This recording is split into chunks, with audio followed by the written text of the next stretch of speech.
Hello and welcome back to the Welsh Premiership podcast and episode 33 today. And we got a full complement of hosts today. Myself, Hayden Evans, Adam Cleary and Tobias Head. And as you can see there in the bottom corner, we're joined by Llandovery fullback Will Thomas. Will, nice to have you on, and how are you doing? Yeah, thanks for having me. Yeah, not too bad, mate. Yeah, like I just said to you there, I'm absolutely knackered from training this evening, if I'm honest. But yeah, no, all good, mate. All good. So looking back to Saturday, a massive win for you over Aberafon to seal top of the group. How did you find it?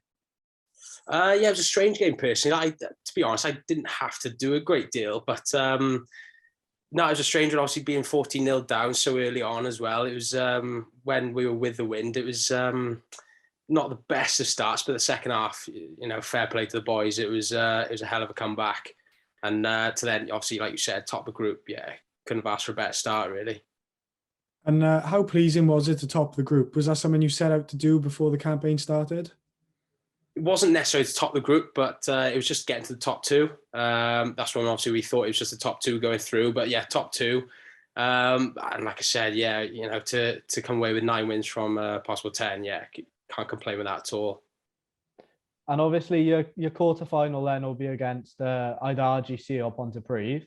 Do you have any preference of who you'd rather play, or is it you're just confident going into any game you play? Yeah, no, it's a tough one really, because obviously we haven't played against any of those teams yet. It's hard to sort of gauge, where they're at and where we're at in terms of playing against them.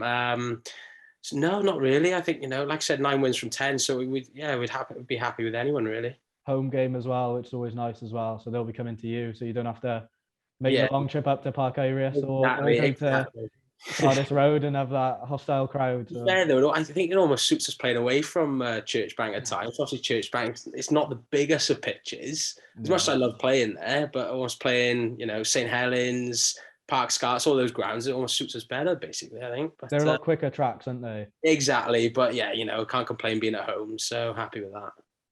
Yeah, and like you said, it's 9 wins from 10. You had that one blip against Bridgend, but you're the form side, probably now going into quarterfinals and stuff. Do you think you've got a good chance of winning the cup? Yeah, we wouldn't be playing it if we didn't think we'd had a good chance of winning it. So yeah, I think we really do. Like you said, that one blip against Bridgend, which 19-3 up at half time. I still don't know how we lost it, if I'm honest. But yeah, we fancy it. We fancy our chance against anyone, especially with the strength and depth that we got at the minute at the club.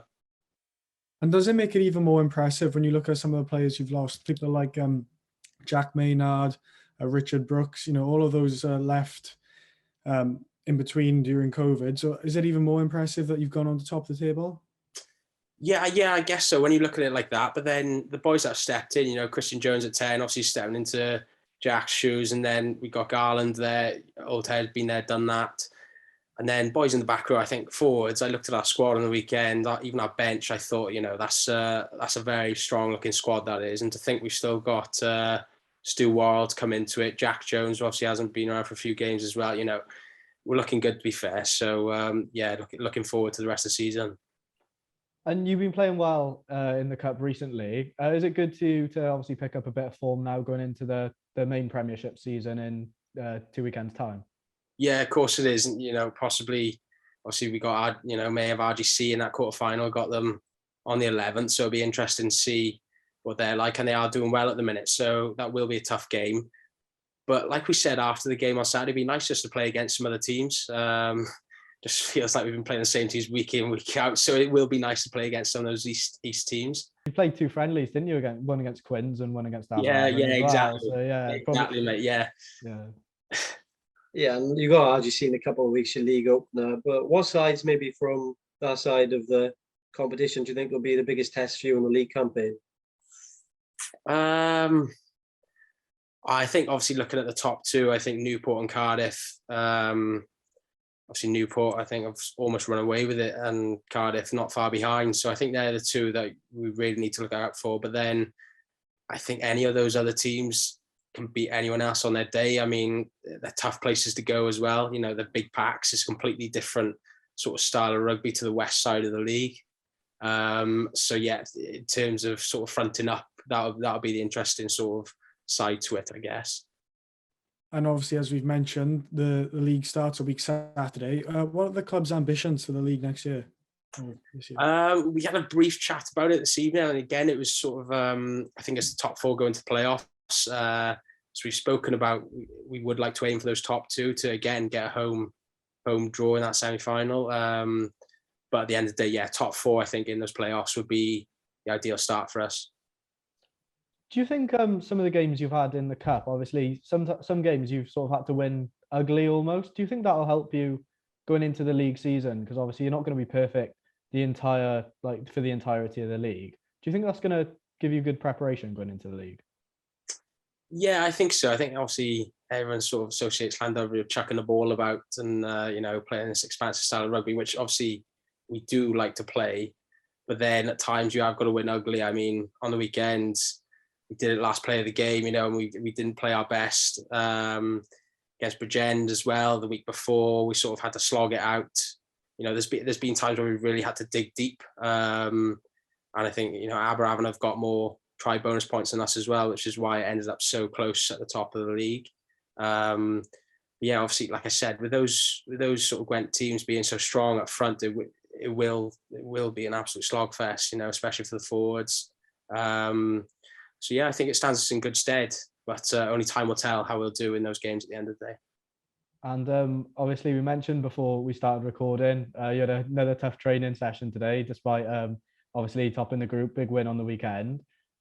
What's Aros like as a coach to work under? Is he quite intense? He's a man of few words, is Aros, but when he does speak, everyone listens. Everyone takes on board what he's saying. He can be intense, but then it's like I said, everyone listens. He knows what he wants to do. He knows the game style he wants to play. He always says before games, it'll be won and lost up front within scrums and on the line now. Us as backs, yeah, happy days. Yeah, you do your job. But he's probably the best coach I've had, to be fair. So yeah, he's really good. Yeah, we've seen throughout the cup campaign maybe like the depth you have there in the squad, and it seems to be whoever comes in and wears the shirt seems to buy into it in the way you play. What is the culture like there? Yeah, it is good, to be fair. Like playing con games this evening, it was a good laugh. Boys enjoy each other's company. We enjoy going to training. But then at the same time, we are serious when we do have to get into the how we're going to play against teams on the weekend, what we could have done better. But no, it's a good group of boys. We've got a social coming up actually after the RDC game, so that'll be interesting. I haven't made it to any of the first 2 so far, so I'll probably get some form of punishment for that, but we'll wait and see. Who's in charge of the socials down at Drovers? I bet Guesty's got a lot to say. Guesty is involved, yeah, and then Bez and Scott Maynard's involved as well, yeah. So anytime the boys are late for training or anything like that, they're always saying fine, they're always going into the kitty. Although Bez seems to get the majority of that money, so I'm not sure where that goes. But yeah, we'll see. And obviously, you've had some good memories playing for Llandovery. Do you have a standout memory?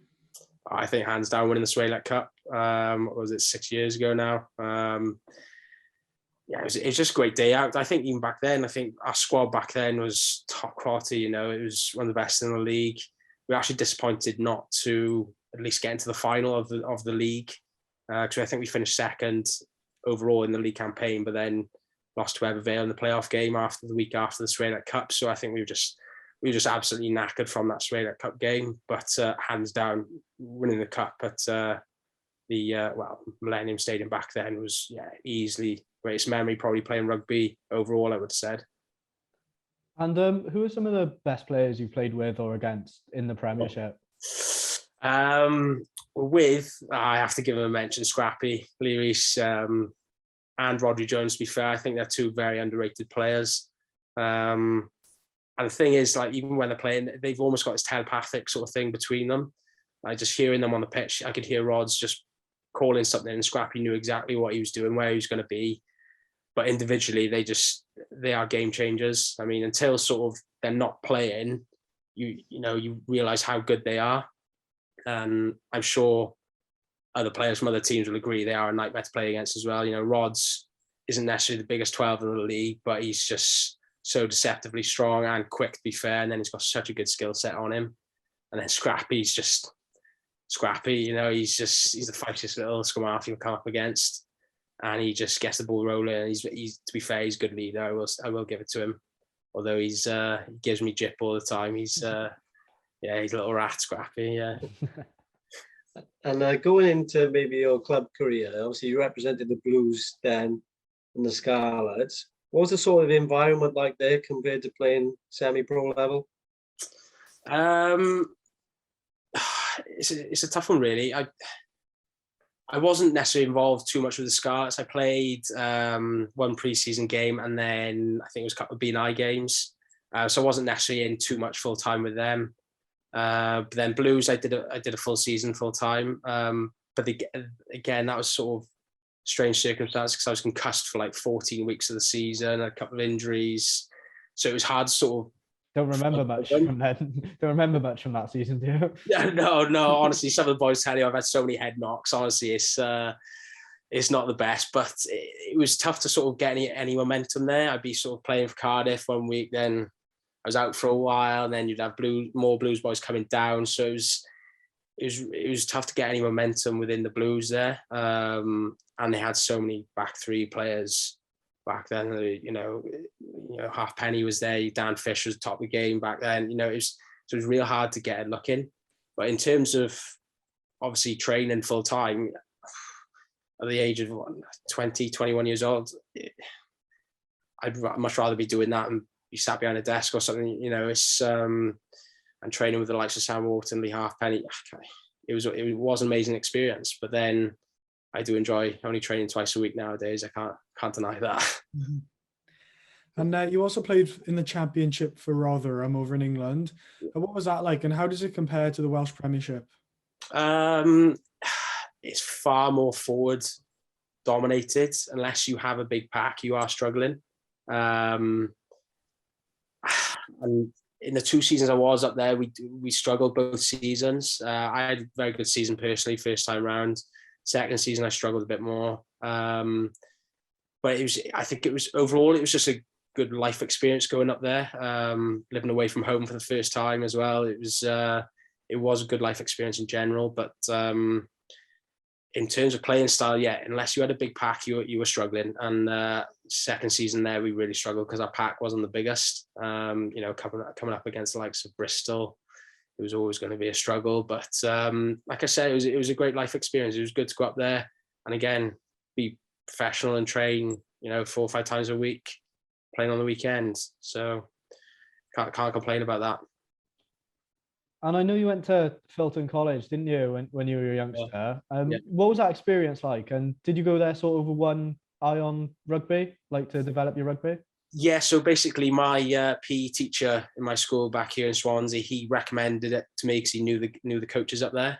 And then I went on tour with them a year early to Italy, played against Treviso under 20s. It was awesome. And I was like, yeah, I'm going there. So I spent 3 years there, and it was probably the best 3 years of my life, if I'm honest. It was, again, living away from home, but living with family friends.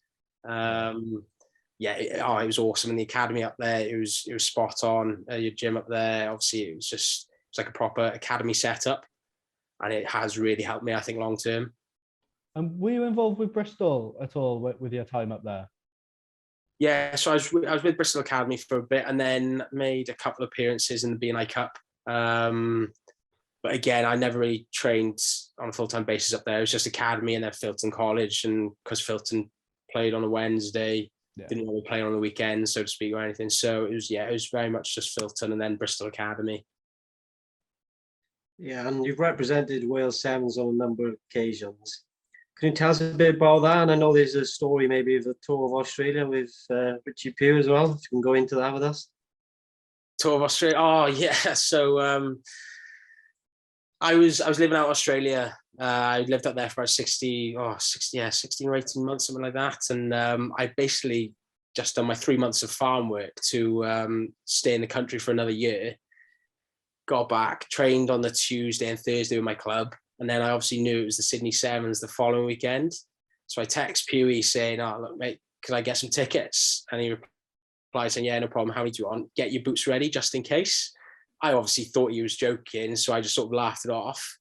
Went to training on Tuesday and came back into the changing room after training. I had about 4 missed calls from him, and then a long voice note saying, "Will, I'm being serious. We've got some injuries. Like, can you play?"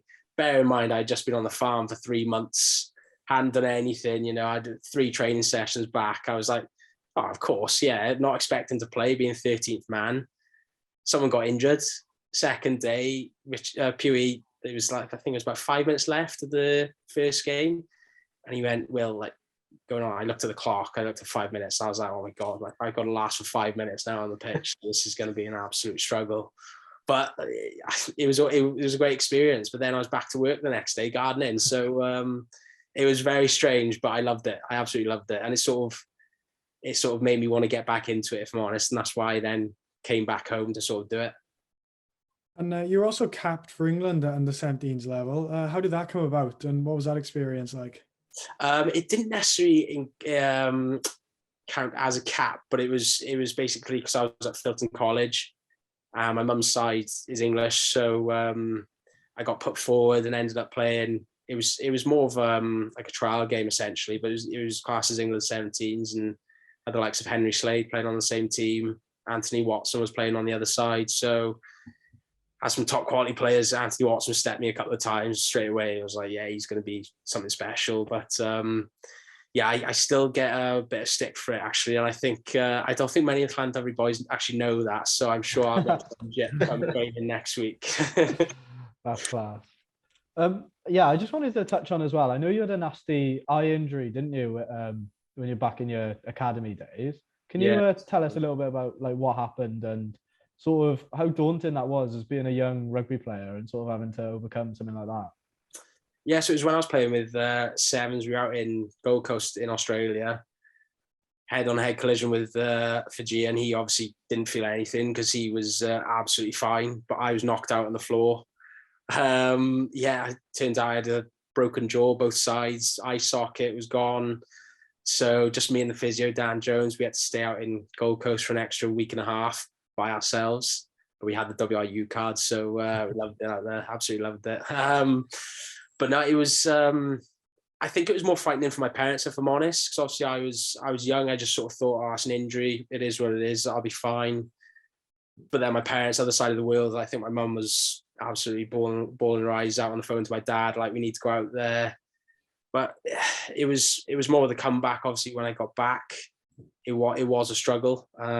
Such a serious injury, but being in a professional environment, you do get the best care, to be fair. So Prox's S&C coach, Wayne Proctor, he was brutal, and he run me into the ground basically. But it's another experience, and it does toughen you up at the end of the day. It's rugby, it's a contact sport, and if you don't get an injury playing rugby, then flipping that, you're obviously not doing something right. Yeah.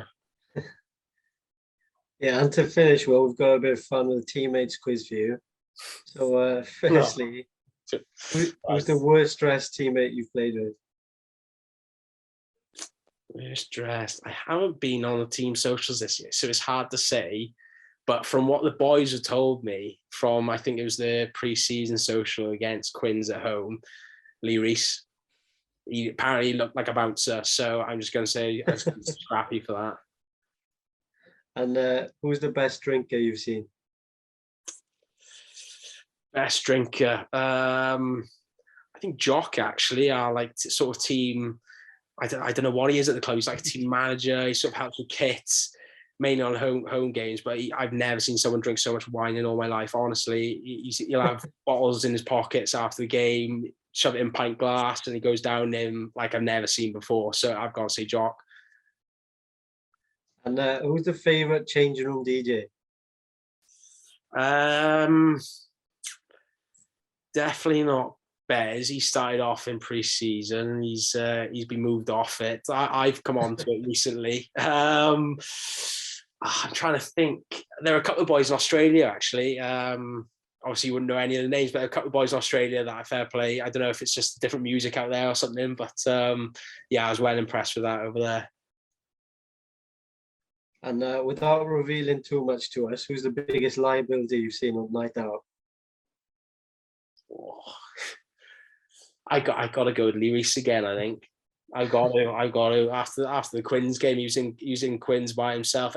That's probably a compliment. He was in Carmarthen by himself at one point. I think he was out till 4 o'clock in the morning or something by himself in Carmarthen after the game. But then it doesn't take much for him to actually get in that state in the first place. So yeah, I'll go with Scrappy.